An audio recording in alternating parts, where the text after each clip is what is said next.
Howdy, it's Kbex and welcome back to my channel. This time I thought I'd talk about different ways to plan your story. Now most of these are going to be more appropriate for a full-length novel, but you could use some of these for short stories as well. Now me, I'm somebody who very much enjoys planning, who feels comforted by the fact that I've already had something written down before I start, but I do understand the appeal of being somebody who just goes ahead and lets creativity take you. And I'm going to start with my favourite method for planning a novel specifically, because this method I'm going to talk about is probably too intensive for a short story. Number one, I would fully recommend the Save the Cat plan. Now the Save the Cat plan, it has an odd name, but essentially it is an outline of roughly whereabouts in your story, percent-wise, you should have certain types of events happen.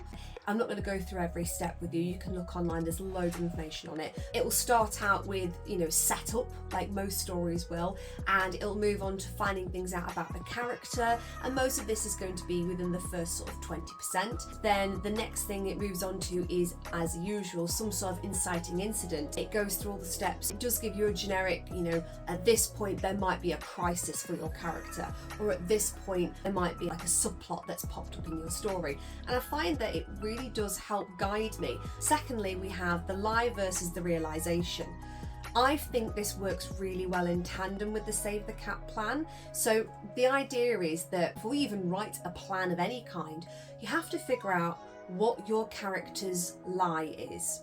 What lie are they telling themselves throughout the story that by the end they should figure out and realize wasn't necessarily true? It propels forward a character arc, and it ties in quite well with the lessons that they've learned over the story, because essentially what you want is them to learn lessons about themselves. Number three is a far more broad version of the Save the Cat plan. It's the tentpole structure. So thinking about the key moments that happen in the story, the first one being the inciting incident, your last one being whatever the climax is.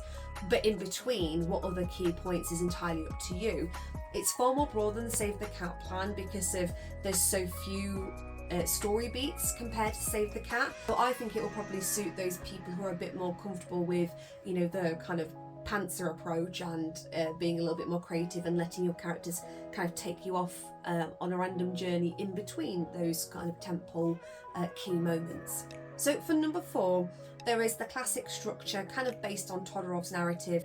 So Todorov had this idea that every story follows a particular style of narrative and certain things always happen in a certain order. So for example, the introduction to how things are, then you've got this kind of rising action where the inciting incident occurs. You also have a moment where the character has some sort of recognition that they need to do something, and maybe they might start learning or practicing or preparing. Then it moves on to the climax, and then it moves into some sort of resolution, whether it's the equilibrium at the start has been returned to, or whether there's a new equilibrium where everything is very different for the character by the time they reach the end. This structure is generally applied to the story overall, but I think it's also really helpful to consider this structure scene by scene, because every single scene that you write has to have some sort of introduction to the problem, then something that gets in the way, then them trying to solve that problem, then some sort of peak of action, and then them falling into a new rhythm, setting them up for the next part of the story. So I think that each chapter and each scene can follow this same plan, as well as the overall narrative. So number five, we have got plot versus story. I know that these two are really confusing and they feel like they're the same thing, but essentially story is what is happening, and can you think about in order what would have happened, what would have occurred, how did the character get from A to B, and so on. Whereas the plot is the way that story is told. Is it in chronological order? Is it a cyclical structure in any kind of way? Because of the way you tell the story is the plot. So the plot is really important because it's the vehicle in which your reader finds out this information. When do they find certain piece of information out? Is it important that something is withheld? Are they allowed to know something before your character is allowed to know it within their own story? So number six is one that I've never used. It's the Snowflake Method. There's lots of information online. I'm not going to go into too much detail right now.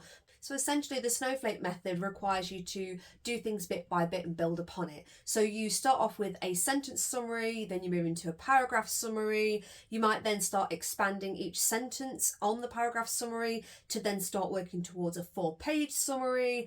Then you'll need to think about your character, so little summaries for each character, and maybe doing like character charts and things, and a scene list, and kind of just building up from there until eventually you have enough information so that you can start writing your first draft without necessarily having planned out every single action beat.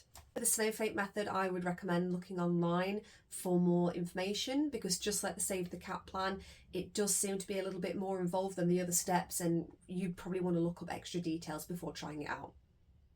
And that's it. That is my summary of different ways that you can plan your story. Most of them work well for a novel, but the same principles really will apply for a short story, just perhaps don't make it quite so involved. If you've got any of your own ideas about different ways to plan and structure a novel or a short story, please pop them down in the comments below. Thank you for watching, and until next time, bye.